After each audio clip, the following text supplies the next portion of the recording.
are you today? I'm splendid. I'm really glad to be here, and I'm just sort of thrilled to see where this conversation is going to go. Oh yeah, it's going to be very interesting. I mean, people love talking about spirituality, fitness, being happy, getting better, doing something better for your life, or to be the best, living your best life, like they say these days. Oh yeah, I'm sure we're going to have a great conversation. So for people who don't know you, you wrote a lot of books, right? Yeah, I've written this is my 19th book.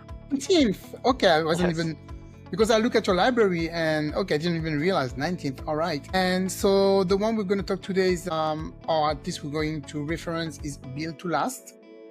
Yes. And so you said on your website that it aligns with your focus on holistic wellness and personal transformation, which I love. I love to do anything to transform myself for the better.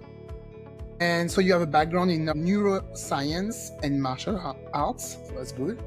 So let's talk about that. So how did you start writing all those books? Because the books I saw that you started with were more about marketing and Google. So Yeah, please absolutely. explain. It's a funny trajectory, right? Absolutely. I've written, my background is in chemical engineering. My master's is in quantum mechanics in laminar flow processes, which is a particular way of addressing molecular bonds at a macroscopic level. Okay. And I sort of took the mathematics from that background and worked in search for a while. I wrote the first book on semantic search, and then I've written books on branding and marketing and social media and decision making, which is where the neuroscience comes in, and intentionality. And now the latest one, which is Built to Last, it's about fitness and wellness. And all those books seem very, very different. But essentially the binding thread in all this is us. It's people, it's behavior. And what fascinates me, what I usually go and dig deep for, is the way we behave in every different sort of domain or every different interface. I'm fascinated by the fact that while we intellectually know what to do, we don't do it.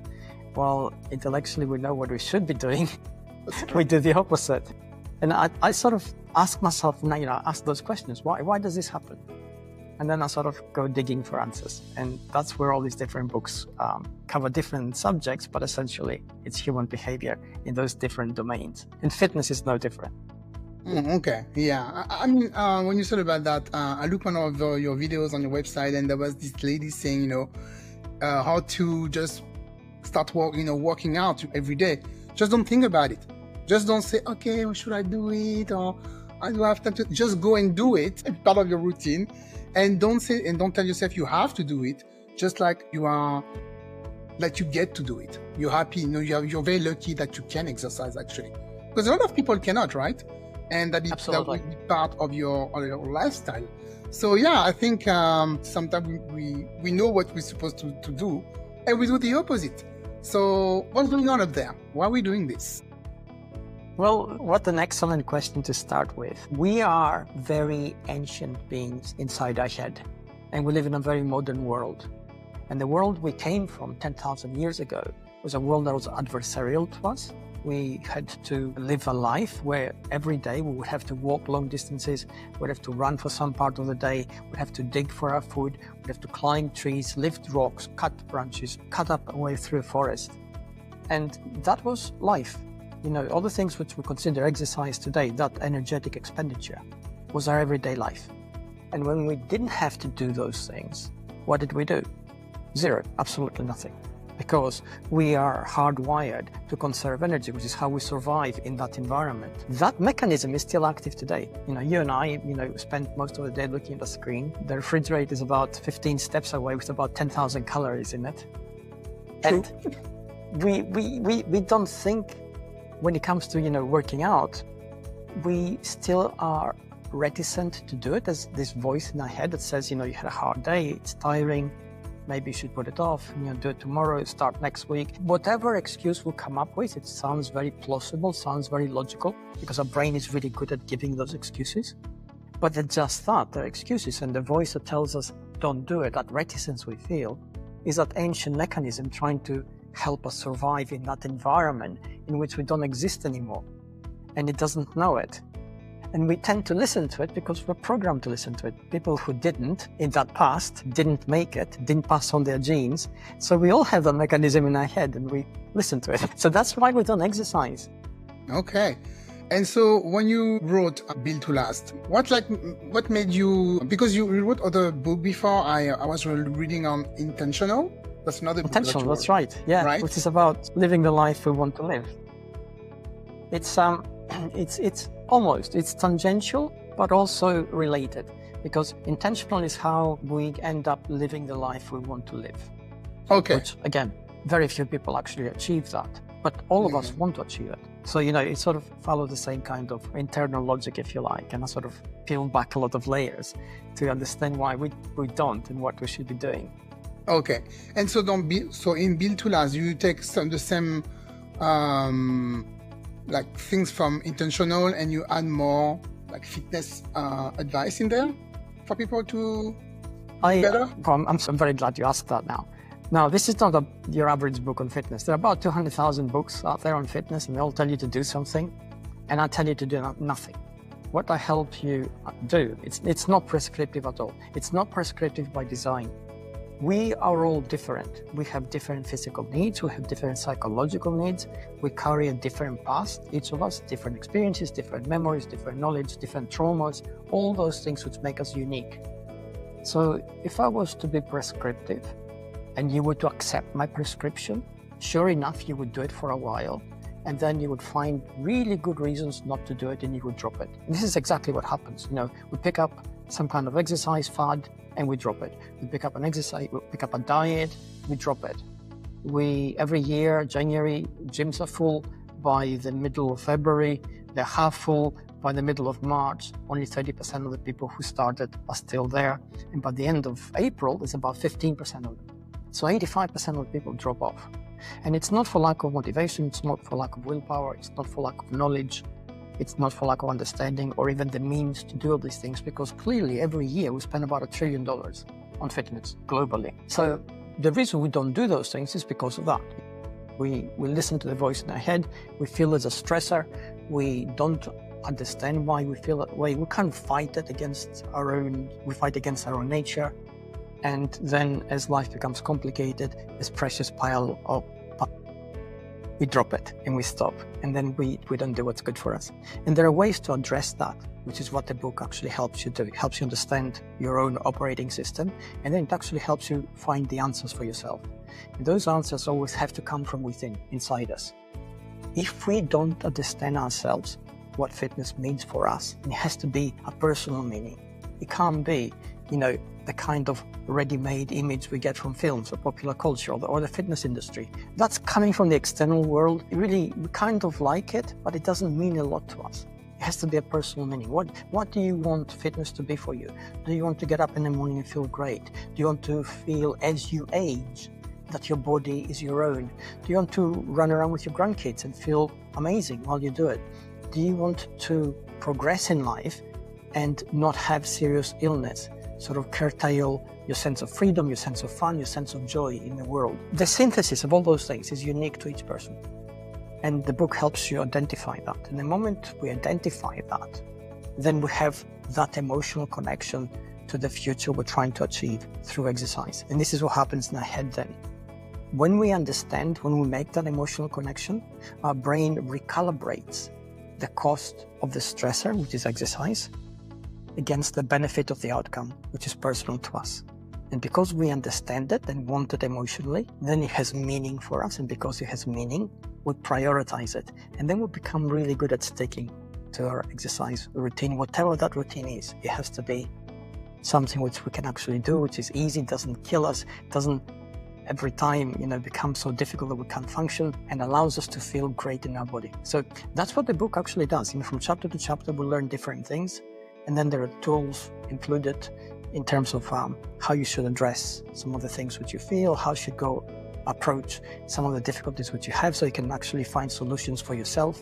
So it becomes a blueprint, essentially. It's going to be unique for each person. Makes me think about what I talk about with this other guest, like root cause, like root cause of emotions. And when you find the root, of all your emotions, you can understand better what kind of decision you want to take in your life. So it's maybe something like this, right? Absolutely. Every decision we make has an emotional root. It's an emotional basis. And then we are very good at inventing or supplying the logic that justifies it.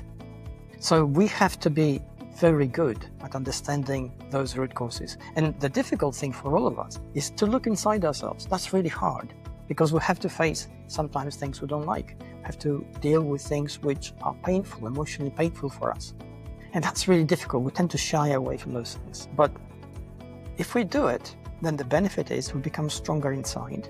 If we become stronger inside, then that's when you start to get stronger on the outside as well. The first step for someone who feels really stuck and they don't know what to do. So they're gonna pick up your book, but what's the first step, they can take toward living a more meaningful and aligned life? Great. That's a really good way to approach this now to start. Now, first of all, the book itself is fairly complete. I include 84 field tested workouts in there. They are customizable to every different level of fitness. They have different lengths. I mean, some of them are just a couple of minutes long. And we know from science that if you exercise for a couple of minutes, the neurochemical changes in the bloodstream are the same as if you exercise for an hour. So if you just take 2 minutes a day and exercise for those 2 minutes, and you exercise every day for the entire year, are you going to be physically different? No, it's going to be marginal. But are you going to be healthier? Yeah, all your biomarkers, all your basic functions, your blood pressure, heartbeat, cholesterol levels, all those things, cortisol levels are going to move towards a baseline, which will make a healthier you. Because essentially those neurochemicals in the bloodstream change our hormonal profile, which then affects all our major organs, which over the course of a year have an impact that moves us towards a healthier us. But to get back to your question, how do you start if you don't know what to do? And there are a lot of people there, right, who don't know what to do. I always advise people to start with whatever's easiest for you to do. Do you like walking? Yeah, do that. Do you like, going out cycling? Do that. Do you want to, worst case scenario, get a stationary bike? Do 5 minutes a day watching TV? Absolutely, do that. Do whatever is easiest, because exercise is a stressor. We tend to avoid it. Life itself is full of stressors which we can't avoid. So if we're trying to force ourselves to exercise, which is where we usually go wrong, and then we have all the other things to deal with, bills, crises, relationships, work things, then it becomes really, really difficult.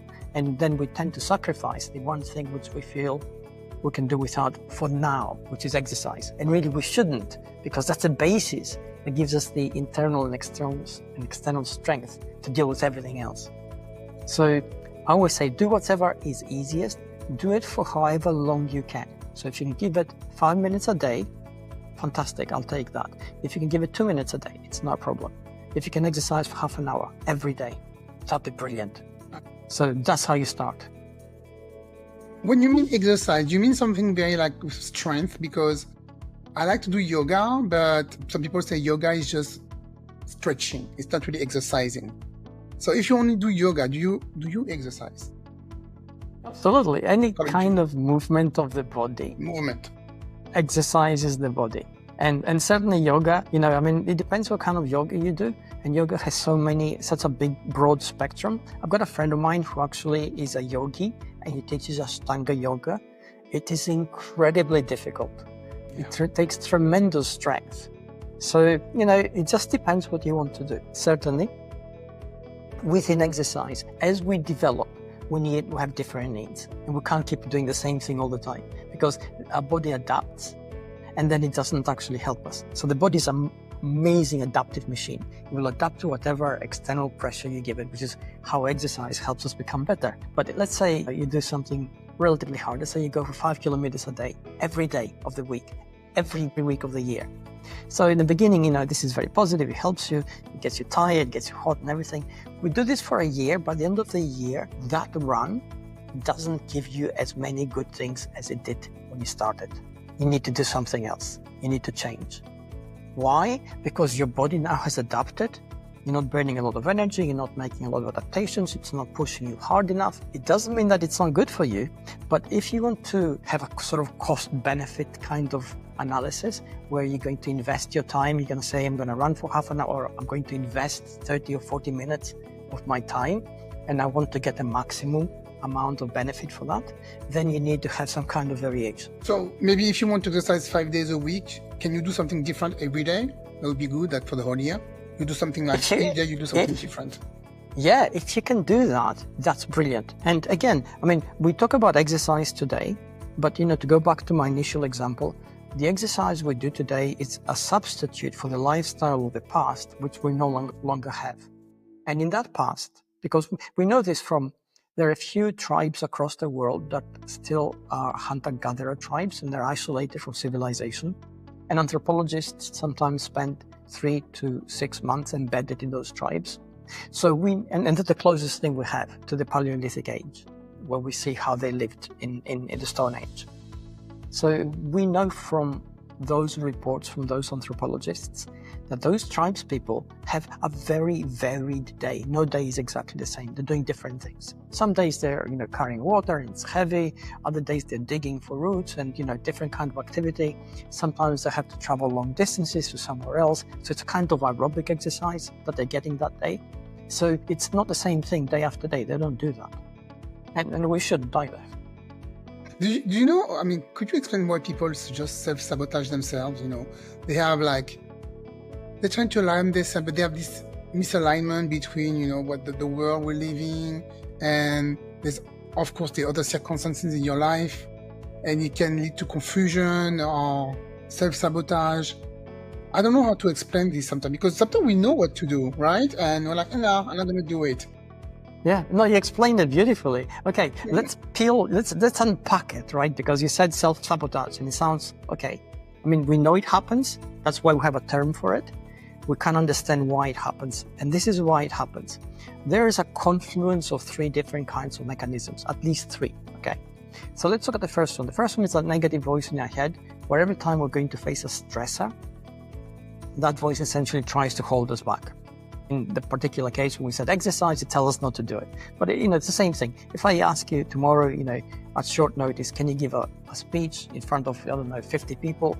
You think, oh, wow, no. The voice in your head is absolutely terrifying. And this is for everybody. It doesn't matter. I mean, I exercise all my life, and I still have a voice in my head that says, oh, you're going to exercise now. It's been a long day. You're stressed. Or then you put it off. And I have worked out a sort of a trick, which I will explain later on how to get around it. But so this is one mechanism. The second mechanism in our head is a mechanism that essentially is it's called risk aversion, and it's trying to hold us back. So if we go back to 10,000 years ago, the 2 guys who came out of the caves, and one of them said, it's a beautiful day. Why don't we go over those hills and see what's on the other side? And the guy next to him said, are you crazy? There's no support mechanism. We don't know if we're going to get any food or water. There may be wild beasts or other tribes people in between and might want to kill us and eat us. And why don't we stay here? And the guy who wanted to go over the hill didn't listen to him and went over the hill and never came back and never passed on his genes. So a lot of us now have this risk-averse mechanism that says, anytime we want to do something, it tells, oh, you're not good enough. You shouldn't be doing this. It's too dangerous. It's going to be too tricky. It focuses on all the negative things, all the negative self-talk. We are fantastic at giving to ourselves. So that's the second mechanism. And the third mechanism is that in order for us to be able to shut down or diminish those 2 voices in our head, we have to have a clear understanding of who we are and why we do the things we do. And that's our identity. Our identity has 2 parts. It has a part which is ascribed. It's what the world tells us we are, how we should act, how we should be thinking about things, what kind of values we should hold, what kind of behaviors are acceptable. And then there's the avowed part of our identity. That's the bit we create for ourselves. And usually those 2 things fight against each other. So unless they align, which is, where the self-sabotage comes in, unless they align within us, so it's, the things which you want to do are the things which best reflect who you are inside. They best make you feel better about your behavior, your identity, your values, your purpose in the world. Unless that alignment exists, then that friction inside us now conflates with the other 2 negative mechanisms, and everything becomes really hard. So the easiest thing for us is to not do the things we do, not prepare adequately, not think we're good enough, not make every possible effort to succeed at what we're doing. And then that becomes a sort of like self-fulfilling prophecy, because it's like, okay, I knew it wouldn't work. I knew I was reaching too far. I knew I wasn't good enough. And it's never the case. It's always we allowed ourselves to believe those things in our head because, they were there to protect us in the ancient past.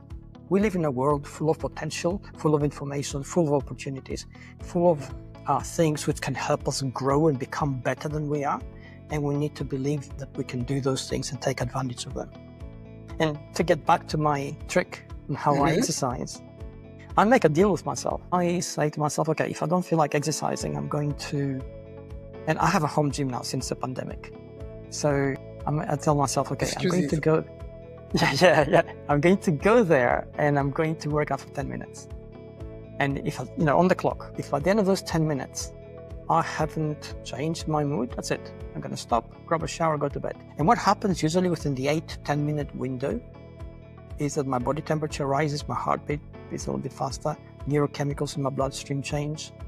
And we know from neuroscience that the moment muscles begin to warm up and exercise, they secrete a particular hormone that activates the reward system in the brain. My dopamine levels rise, serotonin floods my system. So now I'm more motivated to continue doing what I'm doing, and I actually feel good about it.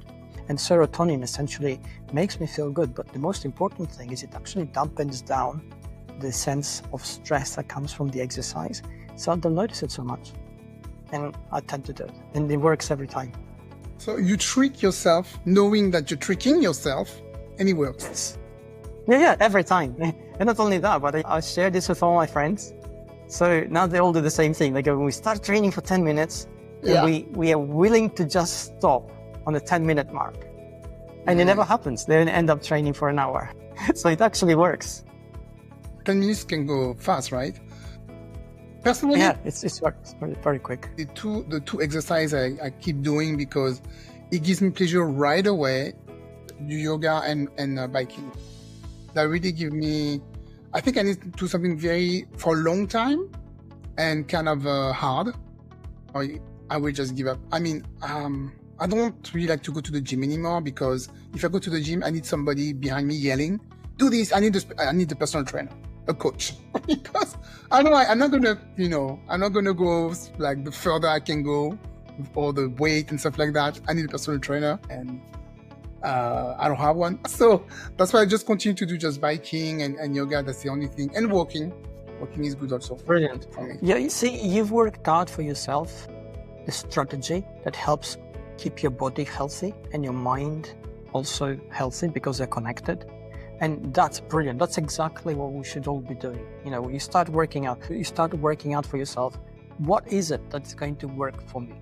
What is it that I can do? A lot of the times we focus on the things we don't have. We focus on, I don't have a gym near me. Or if I do have a gym near me, well, in winter it's difficult, it's raining outside, you've got to fight the traffic, you've got to find parking, you've got to fight the weather, and it's really, really difficult. Well, that's the wrong focus. We basically need to say to ourselves, what can I do with the things I have?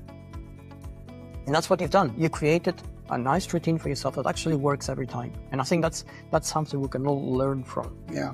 And I like in that book that you said that you created a fitness plan that can adapt to your life. Not, something that you have to, that your life has to go around, training. Or I have a friend, she loves to exercise. And sometimes she tells me, I don't even have time to do anything during the day because I have to go walk or I have to do like 3 hours. And this is too much. You have like, I don't know how many kids and a husband and other stuff to do. When you take all those time to exercise, you need to calm down. But she's obsessed, with being fit. When it becomes an obsession, I don't think that's good either, right? Shouldn't be obsessed to be like that. Absolutely not. And I had another discussion about a month ago with another podcaster who is in the fitness industry. We're discussing exactly the same thing. And we're discussing how, people drop out of the gym after, January, February, March, April, and you only get some people in the gym. He said, you get about 20% of people who are in a gym and they're actually addicted to the process, not to the outcome. And I said, this is not a very good thing to do because it's an addiction. And any kind of addiction initially kind of feels okay because it's new and you feel you could control it and you get benefits from it because it's a coping mechanism for something else. But over time, it takes over and then you can't function without it. So this is not a very good way to be. Exercise is just another tool. We use it knowingly in a smart way to maintain the health of our body. We need the healthy body because it maintains the health of our mind. and of our brain. And if we have a healthy brain, then we have a healthy mind, because the process of the brain become the mind, so our mood, psychology, everything else become more integrated into what we do. They reflect us better. We tend to regulate our emotions better. We tend to process signals from the external world better and understand what's happening around us and then what's happening inside us. So these are the things which we build up gradually, step by step, by not allowing something else to control us. We need to be in control. I can tell you, I signed up for the gym in January.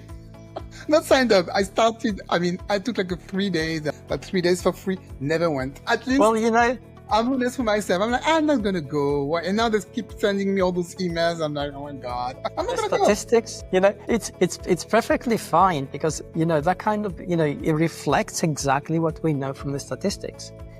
We start out in January when, we've been through Christmas. We kind of have relaxed a little bit. The stress of the year has gone. We feel pretty good about ourselves, and we feel well enough in terms of the energy we have to actually plan something ambitious for our future, which will help us grow and develop, right? Nothing wrong with all that. Except, right? The thing we reach for most of the time is actually difficult. We think, okay, we're going to go to the gym. And for most people, this is what it means, right? And myself included.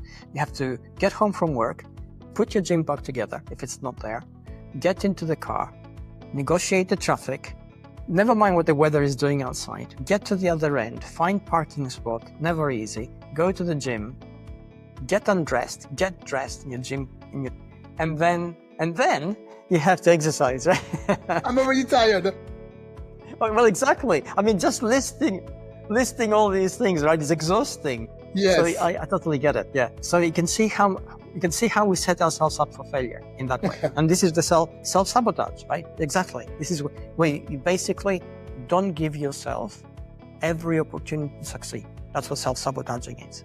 So we are setting ourselves up to fail. And then we'll say, oh, it's too difficult, it's too hard, I can't do it, maybe I'll pick it up next month after. That means next year now, right? Yes. And actually, like your friends, like you said, when you do it after you feel so good, you're like, I'm so happy I did it, right? I'm so happy I went to the gym, or I exercised even 10 minutes or 15 minutes at home. It's so good. Yeah, but that's why it's important. That's why it's important to actually set it up, right? And since we're at it, I will say a couple of things which a lot of your audience and a lot of the people I talk to are not aware of. We talk about motivation, we talk about willpower, we talk about discipline. And the moment we use those words, is also the implied judgment that somebody hasn't got willpower, they're not disciplined enough, and it's all nonsense, right? This is what motivation is from a neuroscience. Motivation from a scientific point of view is the willingness to do something which will take you from a place where you don't feel good about where you're at to a place where you're going to be better. Motivation in any context is exactly that. And it's reflected by changes in the neurochemical state of our brain, which accumulates specific neurotransmitters, which create kind of electrical charges, which lead to a discharge in our brain, which leads us to action. So if you're hungry and you're saying, oh, I'm going to hold off. Well, at some point, the discomfort you feel in your head is sufficient for those neurotransmitters to basically create that electrochemical discharge. And you're going to say, oh, I'm going to go and grab something to eat. Same thing if you're thirsty. Same thing when you exercise, right? In order for that to create that kind of motivation, you need to create the emotional connection that takes you from place A, where you don't feel so good about something, to place B, where you're going to feel better. And in that context, willpower is process and discipline is structure. So willpower is what? If you have a process for doing this, that's what allows you to do it. And if you have a structure around it which helps you maintain it, that's your discipline. That's all it is. It's planning. So we tend to think of, these concepts and saying, oh, I haven't got the willpower. No, you haven't got the process because nobody helped you design it, or you didn't know you had to do that. You don't have the structure which allows you to do those things again and again and again. That's your discipline. Again, because you don't know that you had to do it, or nobody helps you, or you haven't got any help. Some people are struggling on their own, and life is indeed difficult. And it's difficult to have that structure. So yeah. When you say it like that, it sounds so easy. Well, it's easy to say and analyze, and you think, okay, great. It's difficult to actually put in place, but it's not impossible. And certainly it's only difficult to put in place if it comes from outside yourself and somebody imposes it upon you and you think, oh, this is too difficult. No, work it out for yourself. Work out, what can you do? You do this. How are you going to do it every time? Well, this is your process. I'm going to finish this, finish that, get to it and do it. And what is the structure around it? Well, for me, I have a hard cutoff. At the end of the day, I stop working at 7 p.m. That's it. It doesn't matter what happens, emails, crisis, whatever, it's going to have to wait because potentially I can keep on going until midnight. The work is endless. So, can you talk to my husband, please? Because this guy, no, but it's on this email, it's 9 p.m. No, but yeah.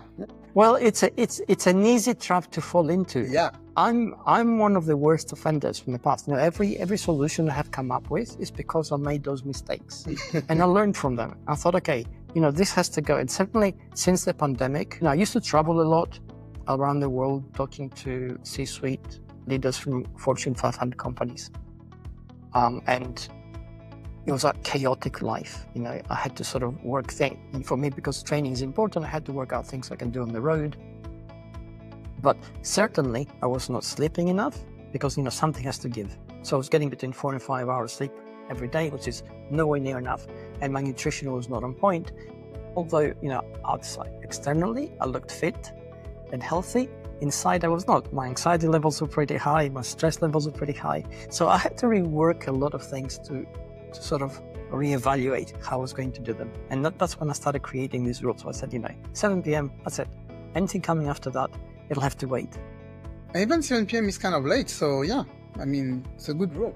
So because we're talking about, decision making and things like that, I also saw that you have this, I thought that was fascinating.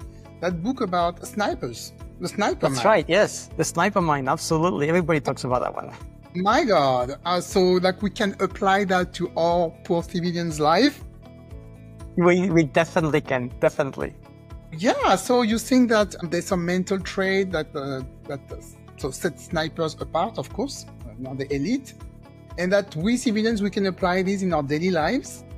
So, yes. And that's the point. Yeah, I'm going to tell you about it now since we started. Yeah. Please, one or two, I don't know, what can we do? That book came about, it took me 3.5 years to write it. I actually interviewed 100 snipers. I got 302 interview hours with them. And I spent 10,000 hours going through studies to actually write that. Yeah, it was crazy.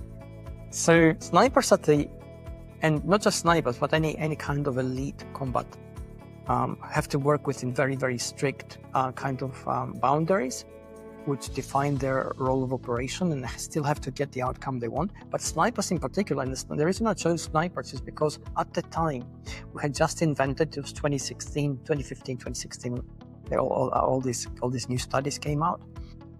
They had just invented portable MRI machines where basically you stick electrodes in your head and you have a portable device. And that allows us to see the thinking brain in action as they make critical decisions under pressure. And that actually made it possible to see how their brains put thoughts together as they went about what they did. And this is what comes out of this, the superpower of snipers, okay? Superpower of any elite combatant. Essentially, they're really, really good at emotional regulation. And this is not tamping down on your emotions. They're as human as any of us. They feel uncertainty, they feel fear, have insecurities, they feel doubt, and they get tired. And the moment we get tired, all those things bubble up inside us, right? And we feel broken. We feel inadequate. We feel like we just want to curl up. And this is what they do. They are very good at that. Listening to themselves, their internal world. They are very good at kind of seeing the trigger points and the flash points where they feel low. They acknowledge and embrace those emotions. And because they acknowledge and embrace them, they don't rule them. And this is what we find. We find that if you have a problem, any kind of problem, being a sniper in a battlefield, most of the time, they have, extreme conditions. They are alone, they're usually tired, they are under fire, have to make life and death decisions. They're operating at the limit of their physical capabilities. And 9 times out of 10, they're operating beyond the mechanical capabilities of their equipment. And they still have to make everything work. So if you allow your emotions in that environment to take you over, this is the problem you have in front of you, which you need to solve, and you have been trained to solve it. But your brain now feels those emotions, feels the anxiety rising, thinks there's a threat, and it shuts down the critical parts of the analytical parts of the brain, which are necessary for critical thinking. So you don't have access to those resources because they're energetically expensive, and the body thinks there's a threat. I need to prepare you to fight or flight. So all the resources go into the muscles, and they can't think. So they train themselves to emotionally regulate. They acknowledge all those insecurities, all those emotions, but they also say, okay, I'm capable of doing this. I'm not going to let them take over my response system. They practice deep breathing, and we know now that if you take rhythmic deep breaths, you activate the parasympathetic system of the body, which essentially brings us back down to baseline levels in terms of our heartbeat and our cortisol levels and our anxiety and the stress we feel inside ourselves. So now we're a little bit more balanced. And this is what happens. We look at the facts in front of us. Because the higher centers of the brain can function, we come up with solutions which were not evident before. And we can all do that. We don't have to be trained as snipers. If we face a difficulty in our life, if we panic, we see no way out. And what do we focus on? The panic inside us, the fact that we're alone, nobody can understand us, nobody can feel how we feel, nobody really knows us, we don't have anybody to turn to, and we feel trapped and helpless and small, and there's no way out. But if we could take half a step back, take a deep breath, bring our heartbeat down, look at what we have in front of us, think, what can I possibly do to help myself in this situation? There's always something we can do. So that's the key takeaway from all that. And we can all learn from that. What you mentioned earlier about breathing, is that like breath work? Yes, because absolutely. Exactly. I'm learning that right now. Yoga, you do it in yoga, right? Yes, exactly. Oh, yeah. Yeah, yoga, you do it, yeah. But I'm learning, like I told you, I'm learning to be a sound healer, and there's a lot of breath work in there. Once I did a session, it was like for half an hour. When we were done, I was like, I'm going to take a nap. It was weird. It was really weird the way I felt after, because I never did that kind of breath work. It's really work. It's like a job. Absolutely. And it is, yeah. Okay, I understand. So not like totally control your emotion, but just trying to make sense of them and knowing that, okay, you're not alone, don't panic. And I can totally see that, as a sniper, like, okay, I need to calm down. I don't want to get shot right now. So that will help, to keep your mind like calm, right? Remain calm. There's a lot of, the book obviously covers a lot of other aspects which we can learn from. And some of those have taken into the framework from, the military mindset into business and how we can apply them. But the fundamentals of that essentially the things which we think we cannot control then end up controlling us, and we lose complete control of everything.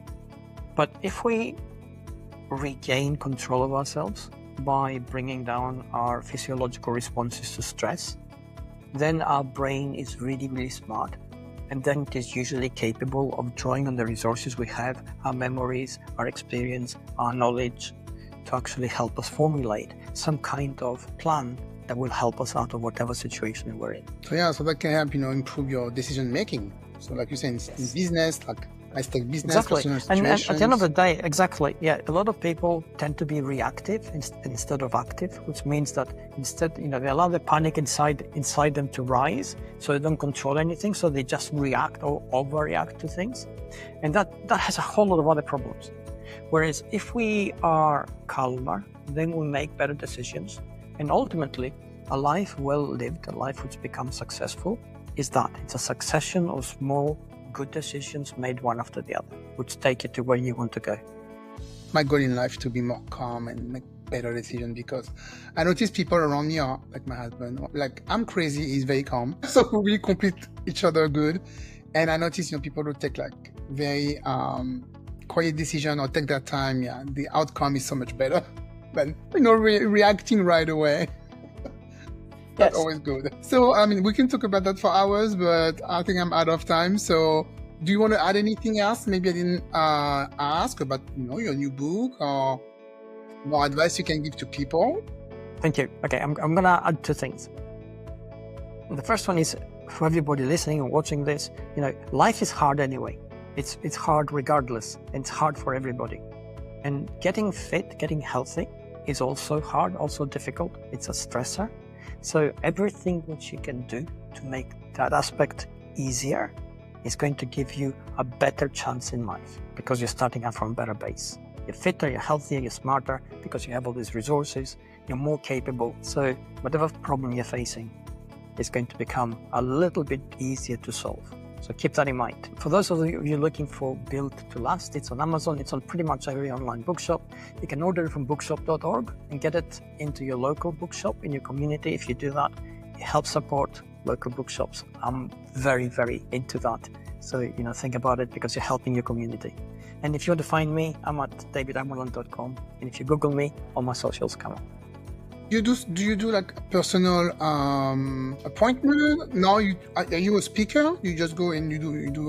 Yeah, these days I don't travel so much these days for my mental health, because it's a lot easier. So I do a lot of remote stuff. But I do, because I keep it, I sort of keep abreast of technology, I keep abreast of science. A lot of stuff is coming out all the time. I get really excited by that, and every insight that I sort of get from those studies, I usually either tweet about it, or I'll put something up on Instagram, or I'll put something up on LinkedIn. So I actually share those things because they excite me. And also I hope that whoever comes across them will help them a little bit. And if we all get helped a little bit, I think it's a better world. And I live in that world. So I'm also, I also want it to be good. I need to check your book about, the algorithm, because I need my, I need my website to be #1 on Google too. So you have a book on that, so I'm going to check it out, and people should too. So I'm going to put all your information in the show notes, of course. They want to check you out, and this way they can learn a bit more about fitness and marketing or whatever they need to do right now. Can we listen to your book also, or can just read it on Amazon? Can they listen to it? It's on Audible? Yeah, well, most of my books are on Audible. Okay. Built to Last is not on Audible just yet. It's coming out at the end of this month. So end of May, it's going to be on Audible. I'm going to announce it everywhere. So yeah. Okay, perfect. Okay. Well, thank you, David, and good luck, for the future. Thank you. Bye-bye.